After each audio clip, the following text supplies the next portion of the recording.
ನನ್ನ ಮೇಲೆ ಸ್ಯಾಂಕ್ಷನ್ ಅವಶ್ಯಕತೆ ಏನಿದೆ? ಈ ಡ್ರಾಮಾ ಎಷ್ಟು ದಿವಸದಿಂದ ಮಾಡ್ತಾ ಇದ್ದೀರಿ? 2011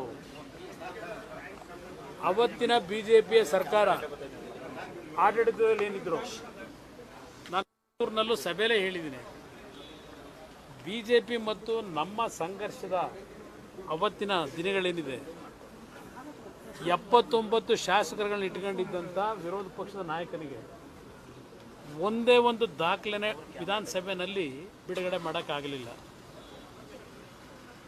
ಅವತ್ತು ದಿನ ಬೆಳಗ್ಗೆ ಇದ್ದರೆ ಕಾಯಿವ್ರಿ ಇವತ್ತು ಕುಮಾರಸ್ವಾಮಿ ಏನು ದಾಖಲೆ ಬಿಡ್ತಾನೋ ಅಂತ.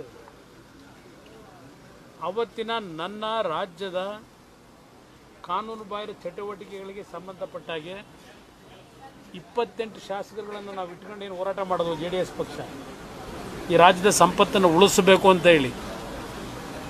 ಅದರ ಪ್ರತಿಫಲ ನನಗೆ ದೊರಕಿತ್ತು. ಅವತ್ತಿನ ಸರ್ಕಾರದಲ್ಲಿ 4 ಕೇಸ್ಗಳನ್ನು ನನ್ನ ಮೇಲೆ ಹಾಕಿದ್ರು. ಅದು ಒಂದು ಭಾಗ.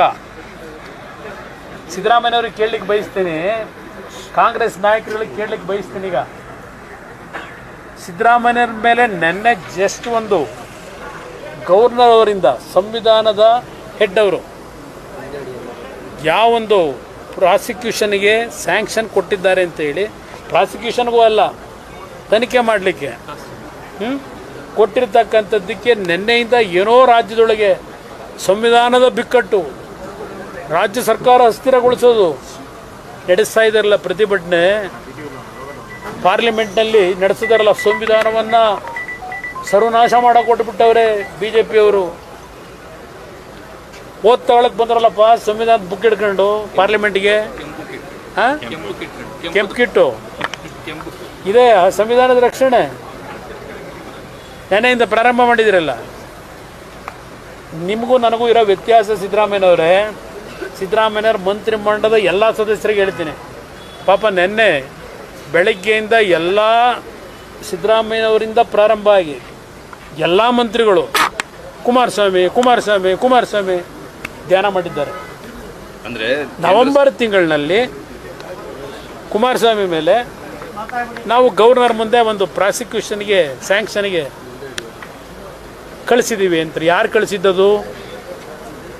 ಪ್ರಾಸಿಕ್ಯೂಷನ್ ಅವಶ್ಯಕತೆ ಇದೆಯಾ?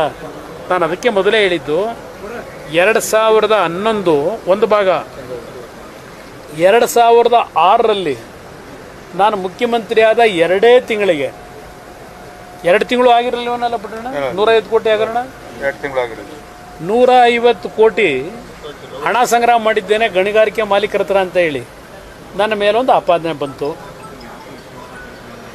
ಅದನ್ನು ಹೈದರಾಬಾದ್ಗೆ ಹೋಗಿ ಪಾಪ ಈಗ ನಮ್ಮ ಇದಾರಲ್ಲ ಸಿಡಿ ಲೀಡ್ರು ಹೋಗಿ ಹೈದರಾಬಾದಲ್ಲಿ ಕೂತು ಅವ್ರ ಜೊತೆಗೆ ಶ್ರೀನಿವಾಸಪುರದವರೊಬ್ಬರು ಅವರು ಹೋಗಿದ್ರು. ಹೈದರಾಬಾದಲ್ಲಿ ಕೂತು ಒಂದು ಕ್ಯಾಸೆಟ್ ಮಾಡೋಕ್ಕೆ ಟ್ರೈ ಮಾಡಿದ್ರು ಸಿಡಿ 150 ಕೋಟಿ ಹಗರಣದ್ದು. ಆಮೇಲೆ ಇದನ್ನ ಬಂದು ವಿಧಾನಸಭೆ ಕಲಾಪ ನಡೀತಿದ್ದಾಗ ವಿಧಾನ ಪರಿಷತ್ನಲ್ಲಿ ಅದೆಂತೂ ಸಿಡಿ ತೋರಿಸ್ಬಿಟ್ಟು ಆಪರೇಷನ್ ಸಕ್ಸಸ್ ಅಂದರು. ನನ್ನ ಮೇಲೆ 150 ಕೋಟಿ ಹಗರಣದ ಆಪಾದನೆ ಬಂದಾಗ ಇನ್ನು ಜಗದೀಶ್ ಶೆಟ್ಟರ್ ಬದುಕಿದ್ದಾರೆ, ಅಶೋಕ್ ಬದುಕಿದ್ದಾರೆ, ಅರವಿಂದ್ ನಿಂಬಾವಳಿ ಬದುಕಿದ್ದಾರೆ. ನನ್ನ ಹತ್ರ ಬಂದರು, ಯಾರೋ 2 ಬಳ್ಳಾರಿಯ ಅಧಿಕಾರಿಗಳನ್ನ ವರ್ಗಾವಣೆ ಮಾಡಿದ್ದೆ, ಅವ್ರನ್ನ ಅಲ್ಲಿಗೆ ಮತ್ತೆ ರಿಟೆನ್ಷನ್ ಮಾಡಿ ಆ 150 ಕೋಟಿ ಹಗರಣ ಆಪಾದನೆ ಮಾಡಿದ್ದನ್ನ ಕ್ಷಮೆ ಕೇಳ್ತೀವಿ. ನಥಿಂಗ್ ಡೂಯಿಂಗ್ ಅಂದೆ ಸಿದ್ದರಾಮಯ್ಯನವರೇ, ನಥಿಂಗ್ ಡೂಯಿಂಗ್. ಮುಖ್ಯಮಂತ್ರಿಯಾಗಿ ವರ್ಗಾವಣೆ ಮಾಡಿದ್ದೇನೆ, ಬದಲಾವಣೆ ಮಾಡಲ್ಲ. ನನ್ನ ಮೇಲೆ ಹೋದ್ರಲ್ಲಪ್ಪ ವಿಧಾನಸಭೆಯಲ್ಲಿ ಚರ್ಚೆ ತಗೊಂಡ್ರಲ್ಲ ಸಬ್ಜೆಕ್ಟು. ನಾನು ಅವತ್ತೇನು ಹೇಳಿದೆ, ವಿಧಾನಸೌಧ ಕಡತ ತೆಗೆದು ನೋಡಿ, ಅದೆಲ್ಲ ಪಾಪ ಸ್ಕ್ರೀನ್ ಹಾಕ್ಸಿದ್ರಲ್ಲ ಮೊನ್ನೆ ಮೈಸೂರಿನಲ್ಲಿ ನಮ್ಮ CD ಶಿವು, ಅದನ್ನು ಯಾಕೆ ಹಾಕಲಿಲ್ಲ ಗೊತ್ತಿಲ್ಲ. ನಾನು ಅವತ್ತು ಹೇಳಿದೆ, ನನ್ನ ಹಿಂದೆ ಇರ್ತಕ್ಕಂಥ 124 ಜನ ಶಾಸಕರುಗಳ ಬೆಂಬಲವನ್ನು, ರಕ್ಷಣೆಯನ್ನು ಪಡೆದು ನಾನು ಈ 150 ಕೋಟಿ ಹಗರಣದ ರಕ್ಷಣೆ ಪಡೆಯಲ್ಲ. ಪ್ರಾರಂಭ ಮಾಡಿ ವಿರೋಧ ಪಕ್ಷದಲ್ಲಿ ಏನು ಕೂತಿದ್ದೀರಿ, ಏಕಾಂಗಿಯಾಗಿ ಎದುರಿಸ್ತೀನಿ ಅಂತಕ್ಕಂಥ ಪದ ಬಳಸಿದ್ದೇನೆ ಸಿದ್ದರಾಮಯ್ಯನವರೇ. ಏಕಾಂಗಿಯಾಗಿ ಎದುರಿಸ್ತೀನಿ ಅಂತ ಹೇಳಿ ಇವತ್ತು ಕಡತ ತೆಗೆದು ನೋಡಿ ನಿಮ್ಮ ವಿಧಾನಸಭೆ ಕಲಾಪದಲ್ಲಿ ಏನು ಹೇಳಿದ್ದೇನೆ ಅಂತ ಹೇಳಿ. ಎದುರಿಸಿದೆ ನಾನು. ಸ್ಟ್ರೈಕ್ ಮಾಡಿ ಅನ್ನಲಿಲ್ಲ, ನಮ್ಮ ಕಾರ್ಯಕರ್ತರಿಗೆ ಬೀದಿಲಿ ಬೆಂಕಿ ಹಚ್ಚಿ ಅಂತ ಹೇಳಲಿಲ್ಲ. ಆಯಿತಾ? ನನ್ನ ಮೇಲೆ ನಂತರ 4 ಕೇಸ್ ಹಾಕಿದ್ರು. ಯಾವುದೋ ಒಂದು 4 ಡಿನೋಟಿಫಿಕೇಷನ್ದು, ಇನ್ನೊಂದು 2 ಸಾಯಿ ವೆಂಕಟೇಶ್ವರ ಜಂತ್ಕಲ್ ಮೈನಿಂಗು. ಜಂತ್ಕಲ್ ಮೈನಿಂಗ್ದು 150 ಕೋಟಿ ಹಗರಣದ್ದು ಹೈಕೋರ್ಟ್ನಲ್ಲಿ ಏನು ಆದೇಶ ಕೊಟ್ಟಿದ್ದಾರೆ? ಕ್ವಾಶ್ ಮಾಡಿದ್ರು ಹೈಕೋರ್ಟ್ನಲ್ಲಿ. ಜಂತ್ಕಲ್ ಮೈನಿಂಗ್ ಸಂಬಂಧಪಟ್ಟಿದ್ದು 150 ಕೋಟಿ ಹಗರಣ, ಇದೆಲ್ಲ ಬೋಗಸ್ ಅಂತ ಹೇಳಿ. ಸಾಯಿ ವೆಂಕಟೇಶ್ವರ ಅದು ತನಿಖೆ ಮಾಡ್ಕೊಳ್ಳಿ ಅಂತ ಹೇಳಿದ್ರು. ಇಲ್ಲಿರ್ತಕ್ಕಂಥದ್ದು ಇದು ಅಬ್ರಾಹಿಂ ಅವರು 2011ರಲ್ಲಿ SM ಕೃಷ್ಣ ಅವ್ರ ಮೇಲೆ, ನನ್ನ ಮೇಲೆ, ಧರ್ಮ್ ಸಿಂಗ್ ಅವ್ರ ಮೇಲೆ, 3 ಜನದ ಮೇಲೆ ಸುಪ್ರೀಂ ಕೋರ್ಟಲ್ಲಿ ಹೋಗಿ ಕೇಸ್ ಹಾಕೊಂಡ್ರು.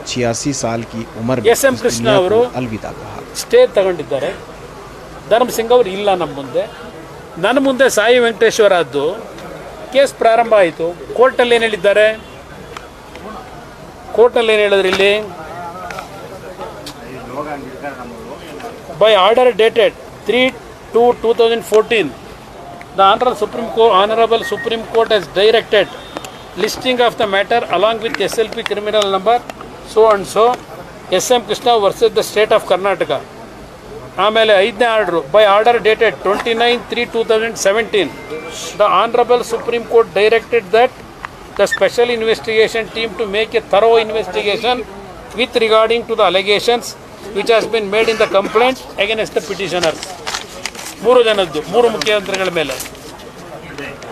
ಆಮೇಲೆ ಹೇಳಿದ್ರು, it is further directed that SIT shall file a report before the court in respect of the investigation so to be carried out within a period of 3 months from the date of order. SITಗೆ supreme court ಕೊಟ್ಟಿರ್ತಕ್ಕಂಥ ಆದೇಶ 2017ರಲ್ಲಿ, 2024ರಲ್ಲಿ. ಆಯಿತಾ? It was made clear that no other court shall pass any other orders with regard to these matters till the matters are finally decided by the Honorable Supreme Court. ನಿಮ್ಮನ್ನ ಹಿಡ್ಕೊಂಡಿರೋರು ಯಾರು? Supreme court ಮುಂದೆ ಹೋಗಬೇಡಿ ಅಂತ. ಇದಕ್ಕೆ ಪ್ರಾಸಿಕ್ಯೂಷನ್ಗೆ ಗೌರ್ನರಿಗೆ ಕಳಿಸೋ ಈ drama ಯಾಕೆ? ಎದುರಿಸೋಕೆ ಎದುರಿಸ್ಲಿಕ್ಕೆ ನಾನು ಬಾಯಿ ಮುಚ್ಚಿಸ್ಲಿಕ್ಕ ಇದು ಮಾಡ್ಕೊಂಡಿರೋದು ನೀವು.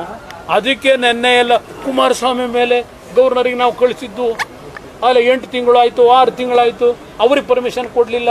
ನಂದು 24 ಗಂಟೆ ಒಳಗೆ ಕೊಟ್ಬಿಟ್ರು, ನೋಟಿಸ್ ಕೊಟ್ಬಿಟ್ರು. ಯಾಕೆ ಈ ಡ್ರಾಮಾಗಳು? ಹೆದರಿಸಿ ನೀವು ತಪ್ಪು ಮಾಡದೇ ಇದ್ದರೆ, ನಿಮ್ಮೆಲ್ಲ ನೈತಿಕತೆ ಉಳಿಸ್ಕೊಂಡಿದ್ರೆ, ಈಗ ನಮ್ಮ ಸಂವಿಧಾನದ ಹೆಡ್ ಅವರು ಗವರ್ನರ್ ವಿರುದ್ಧ ರಾಜ್ಯದಲ್ಲೇ ಮೊದಲನೇ ಬಾರಿಗೆ, ಬಹುಶಃ ರಾಷ್ಟ್ರದಲ್ಲೇ ಇರ್ಬೋದು, ಈ ರೀತಿ ಗವರ್ನರ್ ಮುಖಕ್ಕೆ ಫೋಟೋಗಳಿಗೆ ಕಪ್ಪು ಬಸಿ ಬೆಳೆದು ಟೈರ್ ಸುಟ್ಕೊಂಡು ಮಂತ್ರಿಗಳಿಂದ ಹಿಡಿದು ಎಲ್ಲರೂ ನಾಳೆಯಿಂದ ಪ್ರತಿಭಟನೆ ಇಡೀ ರಾಜ್ಯದಲ್ಲಿ ಮಾಡಬೇಕು. ಏನು ಸಾಧನೆ ಮಾಡಿದ್ದೀರಿ ಅಂತ ಗವರ್ನರ್ ವಿರುದ್ಧ ಪ್ರತಿಭಟನೆ ಮಾಡ್ತೀರಿ? ಯಾತಕ್ಕೆ ಮಾಡ್ತೀರಿ? ಕುಮಾರಸ್ವಾಮಿ ಮೇಲಿದ್ರೆ ಆಕ್ಷನ್ ತಗೊಳ್ಳಿ. ಇದ್ಯಾವುದೋ ಇನ್ನೊಂದು ಏನು ಪಾಪ ಒದಾಡ್ತಾವ್ರೆ ಗೊತ್ತು ನನಗೆ. ಇದ್ಯಾವುದೋ ಗಂಗೆನಹಳ್ಳಿ ಅಂತ ನನಗೆ ಸಂಬಂಧವೇ ಇಲ್ಲ. ಅದು ಇಟ್ಕೊಂಡು ಏನಾದರೂ ಮಾಡಿ ಅಂತಾರೆ. ಏನು ಮಾಡ್ತೀರಿ? ಧೈರ್ಯವಾಗಿದ್ದೀನಿ, ಧೈರ್ಯವಾಗಿದ್ದೀನಿ. ಕೇಂದ್ರ ಸರ್ಕಾರದ ಮೇಲೆ ನೋಡ್ರಿ, ಇದು ಕೇಂದ್ರ ಸರ್ಕಾರನ ಯಾಕೆ ದೂರ್ತೀರಿ? ನೀವು ಸರಿಯಾಗಿದ್ದರೆ ಕೇಂದ್ರ ಸರ್ಕಾರ ಯಾಕೆ ದೂರ್ತೀರಿ? ಈಗ ಯಾಕೆ ಸ್ಟಾಲಿನ್ ಮೇಲೆ ನಡೀತಾ ಇಲ್ಲ? ತೆಲಂಗಾಣದಲ್ಲಿ ಯಾಕೆ ನಡೀತಾ ಇಲ್ಲ? ಇಲ್ಲಿ ಯಾಕೆ ಪ್ರಾರಂಭ ಆಯಿತು? ನಾನು ಅವತ್ತೇ ಹೇಳಿದ್ದೀನಿ, ನಿಮ್ಮಲ್ಲೇ ಕೆಲವರು ಈ ವಿಷಯಗಳನ್ನು ಹೊರಗೆ ತಂದ್ಕೊಂಡು ಕೂತವ್ರೆ, ಇಳಿಸ್ಬೇಕು ಅಂತ ಹೇಳಿ. ನಿಮ್ಮ ಕಿತ್ತಾಟದಲ್ಲಿ ಕೇಂದ್ರ ಸರ್ಕಾರ ಯಾಕೆ ತರ್ತೀರಿ ಮಧ್ಯಕ್ಕೆ? ನನಗೇನು ಬೇರೆ ಕೆಲಸ ಇಲ್ವಾ? ಪ್ರಧಾನಮಂತ್ರಿಗಳ ಹತ್ರಕ್ಕೆ ಹೋಗಿ, ನಮ್ಮ ಹೋಮ್ ಮಿನಿಸ್ಟರ್ ಹತ್ರಕ್ಕೆ ಹೋಗಿ, ಅದೇನೋ ದೇವೇಗೌಡರು ಹೋಗಿ ನಮ್ಮ ಕಾಡುಗೊಲ್ರದು ಮತ್ತಿನ್ನು ನಮ್ಮ ಕುಂಚಿಟಿಗೆ ಹೋಗ್ಲಿಗಿರೋದು ಒಂದು ರಿಸರ್ವೇಷನ್ಗೆ ಚರ್ಚೆ ಮಾಡಲಿಕ್ಕೆ ಇವ್ರ ಹತ್ರಕ್ಕೆ ಹೋದ್ರೆ, ಹೋಮ್ ಮಿನಿಸ್ಟರ್ ಹತ್ರ, ಅಯ್ಯೋ ಹೋಗಿ ಅಮಿತ್ ಶಾ ಅವ್ರ ಹತ್ರ ಇವ್ರನ್ನ ಜೈಲಿಗೆ ಹೆಂಗೆ ಕಳಿಸ್ಬೇಕು ಅಂತ ಚರ್ಚೆ ಮಾಡೋಕ್ಕೆ ಹೋಗೋರೆ. ನನ್ನ ಮಗನ ಹೆಂಗೆ ಉಳಿಸ್ಕೋಬೇಕು ಅಂತ ಹೋಗೋರೆ. ಕುಮಾರಸ್ವಾಮಿ ಉಳಿಸ್ಕೊಳ್ಳೋಕೆ ರೀ, ಕುಮಾರಸ್ವಾಮಿ ನಾನು ಉಳ್ಕೋಬೇಕು ಅನ್ನೋದಾಗಿದ್ದರೆ, ನಾನು ತಪ್ಪು ಮಾಡಿನಾದ್ರು ಯಾವ್ಯಾವ ಥರ ನಡೆಸ್ಕೊಂಡಿದ್ದೀರಿ ನೀವು? ಯಾವ್ಯಾವ ಥರ ನಿಮ್ಮ ರಕ್ಷಣೆ ಪಡ್ಕೊಳ್ಳಿಕ್ಕೆ ಏನೇನು ದುರುಪಯೋಗ ಪಡಿಸ್ಕೊಂಡಿದ್ದೀರಿ? ಇವತ್ತಿನವರೆಗೆ ನಾನು ಡಾಕ್ಟರ್ ಬಾಬಾ ಸಾಹೇಬ್ ಅಂಬೇಡ್ಕರ್ ಅವರು ಈ ದೇಶ ಪ್ರತಿಷ್ಠಾಪನೆ ಆದಾಗ ಯಾವ ಸಂವಿಧಾನವನ್ನು ರಚನೆ ಮಾಡಿದ್ದಾರೆ, ಆ ಸಂವಿಧಾನದ ಒಳಗೆ ಬರ್ತಕ್ಕಂಥ ಯಾವುದೇ ಇನ್ಸ್ಟಿಟ್ಯೂಷನ್ಗಳನ್ನು ನಾನು ದುರುಪಯೋಗ ಪಡಿಸ್ಕೊಳ್ಳಿಕ್ಕೆ ಹೋಗಿಲ್ಲ. ಯಾವ್ಯಾವ ರೀತಿ ದುರುಪಯೋಗ ಪಡಿಸ್ಕೊಂಡಿದ್ದೀರಿ ನೀವುಗಳು, ಆ ದುರುಪಯೋಗ ನಾನು ಪಡಿಸ್ಕೊಂಡಿಲ್ಲ. ಸಿದ್ದರಾಮಯ್ಯನವರೇ, ಕಳೆದ ಬಾರಿ CM ಇದ್ದಾಗ ಲೋಕಾಯುಕ್ತ ಎನ್ಕ್ವೈರಿಗಳು ಬಂದಾಗ ಲೋಕಾಯುಕ್ತ ಮುಚ್ಚಾಕಿ ACB ರಚನೆ ಮಾಡಿ ನಿಮ್ಮ ACB ಪೊಲೀಸ್ ಅಧಿಕಾರಿಗಳ ಮುಖಾಂತರ ಯಾವ ರೀತಿ ರಕ್ಷಣೆ ಪಡ್ಕೊಂಡ್ರಿ ನೀವು? ಬೇಕಾ? ಎಷ್ಟು ಬೇಕು ಉದಾಹರಣೆ ನಿಮಗೆ? ರೀಡು ಹೆಸರಿನಲ್ಲಿ ಅರ್ಕಾವತಿ ಬಡಾವಣೆ ಎಷ್ಟು ಜನಕ್ಕೆ ಸೈಟ್ ಕೊಟ್ಟಿದ್ದೀರಪ್ಪ? ಇಲ್ಲ, ಅರ್ಕಾವತಿ ಬಡಾವಣೆ ರೀಡು ಮಾಡಿ ಆ ನಿಜವಾದ ರೈತರಿಗೆ ಆ ಭೂಮಿ ವಾಪಸ್ ಕೊಟ್ಟಿದ್ದೀರೋ? ಯಾರಿಗೆ ಕೊಟ್ಟಿದ್ದೀರಿ ಆಗಿದ್ರೆ? ನನ್ನ ಪ್ರಶ್ನೆ ಮಾಡ್ತಾ ಇದ್ದೀರಲ್ಲ.